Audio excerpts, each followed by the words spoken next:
Well, after a little bit of a slow start to the week after having 2 days off, the players have really responded well. The last couple practices, we've had, really good practice, really good energy, really good enthusiasm. I think we made some improvement in terms of our execution because of that. We're still focusing a lot on attention to detail and guys doing the little things right in terms of, too many penalties, especially the undisciplined type. False starts on offense, offsides on defense, the kind that are sort of unforced errors, if we were playing tennis. So those are the kinds of things that we really got to focus on and clean up and get a little better execution on both sides of the ball. It's time now that a little bit judgment day in terms of who we're going to coach and what we're going to do, and we need to make some of those decisions because we actually start, preparation for USC tomorrow. So, we're going to have to pick, the guys that we're going to try to get ready to play the game, and how we rep them and how we try to get guys to have roles, whether it's on special teams, offense, defense. And I know the only one that you guys care to talk about is probably quarterback, but,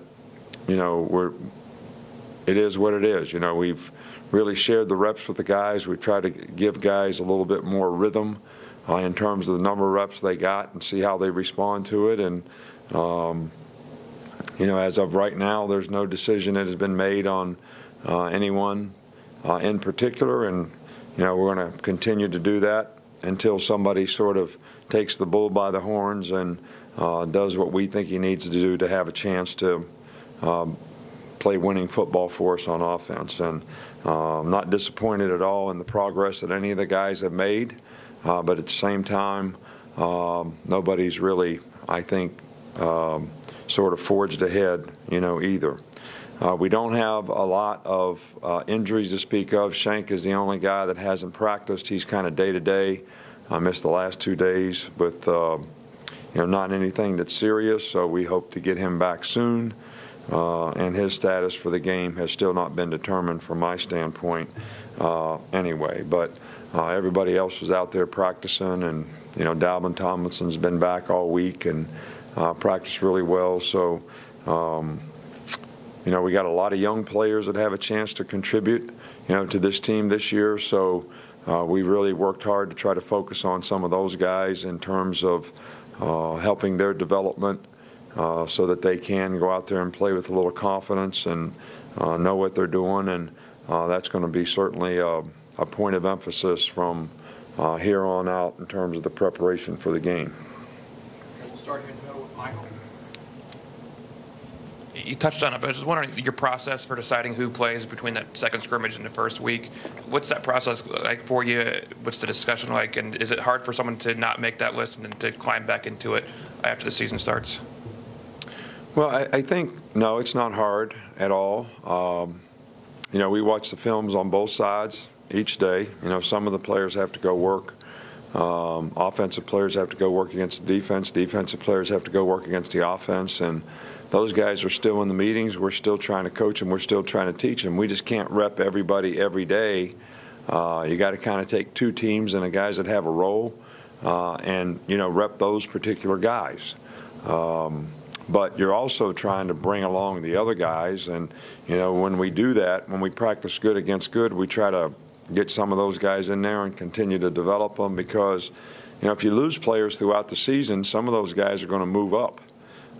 So you'd like for them to be more ready to do that, have a better understanding of what they need to do, and that they've made some fundamental improvement by, practicing against the other team. But, when it comes to reps for game plan, you can only do so many guys. Over here on the right there. Is Raekwon Davis eligible to play versus Southern Cal? And have you ever had a 6'7" defensive lineman before? Yeah, we have. Through the years, we've had a couple guys like that. But there hasn't. We don't have a final decision on that. I'll let you know when we get one, but we haven't gotten a final decision on that yet. We're going to go back over to this side.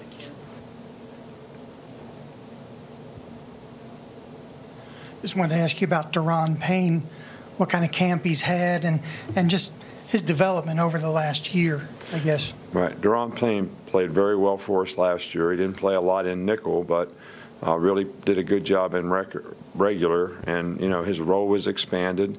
He's had a really good camp. We tried to improve him a little bit as a pass rusher so he could be a good inside player for us, and I think he's done that. So gives us another inside guy that we can play in sub, which I think is critical based on the guys that we lost. So Jonathan Allen can play in or out. Dalvin can play in or out. Deron can play inside. We got a couple other guys that can be inside pass rushers on third down, and of course, we got the outside backers that play a little bit more when it's third down, and Ryan and Tim have done a good job in pass rush. Rashaan Evans has done a good job in pass rush. So, and we're still trying to develop some other guys that would have roles that way. So, Deron has done a nice job. He's had a really good camp. In the middle with Alex. I was going to ask you about the quarterbacks. Obviously, with all three competing right now, is there been any discussion about possibly playing two in the opener early on and allowing them to kind of work through some of their issues, or what? Well, no, we haven't had any discussion about that yet. Okay, we'll go back over here with Kirk. Front row, Kirk McNair. Thank you. You didn't want to finish his. It was a pretty simple question, pretty simple answer. Like I'd tell you if we were going to. Coach, I wonder if there, maybe in practice, years and years ago, there was more fighting within the team, and if that's important now to not have fights and how you handle that, and also just out of curiosity, because I know defensive backs are often the instigators, if you ever were in one as a player. Well, basically I tell them that I'm getting too old to come pull somebody off of you, so stay out of a fight. But I mean, that's just kind of a kidding way of, look, I think it's really, really important that players respect other players on the team, have a respect for what that player is trying to do to be successful. We have a rule on our team where you don't talk to the other team, you don't talk to the other players. And a part of that is when people talk, sometimes they lose focus on what they're supposed to be doing. The other part of that is, when people talk and they sometimes make other people emotional. And when you get emotional, I think you make emotional decisions, which, can lead to loss of control, which means, all of a sudden I take a shot at somebody or I take a punch at somebody. And the last I checked, those things are all penalties. Some could lead to ejection. So, what you're trying to practice is trying to practice the right habits so you can go in the game and do it in the game. And I know you guys probably think practice is, well, I'm just going to practice until I can get it right. I think practice is you practice it until so much you can't get it wrong. All right, so to me, there's never a time, all right, for guys to lose their cool. I think those are selfish decisions that are emotional decisions that don't really help your team. And if you get in the habit of doing that, then you're more apt to doing it in the game because a guy gets under your skin, and the next thing you know, you throw a punch. We actually lost when I was a player. We won one year, I guess, but the next year, the first year I was a coach, we had a chance to win a championship again in the MAC when Coach James was there when I was a GA, and we stopped them on third down and, I don't know, 6 or something, and one of our players threw a punch at somebody and they got a personal foul penalty and they got a first down, and then they went down to score and we lost the game 14-10.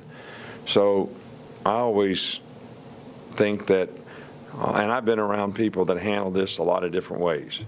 Way back when I was at Michigan State and I was a defensive coordinator, George Perlis, when we went there, we couldn't run it. We couldn't have a play without a fight. I mean, it was a fight every play, so we couldn't even have practice. So he was looking for a solution, so he got Everlast championship boxing gloves and put them on the table. on the 50-yard line. All right, so if you got in a fight, you stopped practice, took your helmet off, put the gloves on, everybody got to watch the fight. And it was so embarrassing. It was so embarrassing for the guys that had to fight. They didn't even want to fight. They wouldn't even fight when everybody rounded up to see them fight. So that sort of ended the fighting. So different people handle it different ways. That wouldn't be my way of doing it. We haven't had a big issue with that. You know, our guys do a pretty good job of that. But I don't think it's a habit that you want to create in practice. Back middle with Chris.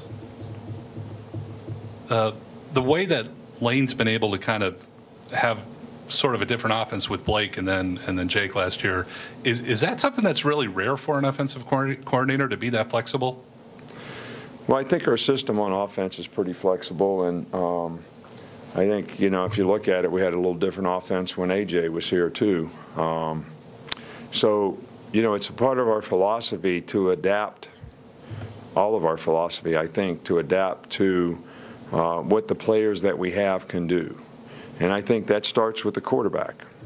And I think to have a lot of diversity in the offense, and our offense has been pretty much pro style, but when we've had an athletic quarterback, you know, we've you know, sort of integrated a little bit of the spread type stuff, which I think has been helpful, which is, you know, part the RPOs, which, you know, the run pass option plays that people run now that everybody complains that guys are down the field and all that because they're running plays that make it very difficult for the defense to play the passes. But I think the rules of college football allow that. So to integrate some of those things in the offense, I think gives us a lot more diversity. And, you know, we can sort of play to the style that we need to play to. And, you know, we did that last year. You know, we had really good runner, and quarterback had a really good arm and could make, you know, big plays down the field. So we were a really good play action team, and you know, we controlled the football in the game that way and worked out well for us. I don't know that we're going to be that kind of team this year. I think we'll have to kind of see where this takes us with the quarterback before we can fully decide, you know, that. Last one here with Rainer. Given your background as secondary coaches and also your NFL background and your use of pro-style offense, how much do you think your philosophy mirrors, you know, Pete Carroll's? Well, I really can't compare, you know, my philosophy to Pete Carroll's. I can only tell you that when people are as successful as Pete Carroll has been, which I have a tremendous amount of respect for, and I've known Pete from way back when I was 7 years old, something like that, and we were just young secondary coaches. I took his place at Ohio State when he left to be a defensive coordinator at North Carolina State for Monty Kiffin. So we've exchanged ideas through the years, but I've always read a lot about what Pete does, how he does it, what his philosophy is. And, you know, we're probably different in some ways, but I think at the end of the day, he demands that his players compete at a very high level, and he has a high standard for what his expectation is for them, as we do here. So I can't really compare philosophies because I can't speak about his philosophy. You know, I mean, that's not, I'm not an expert on that. But from what I do know, I think there's one thing we have in common, that's to get the players to play at a high standard on a consistent basis. Thanks, Coach. All right, thank you.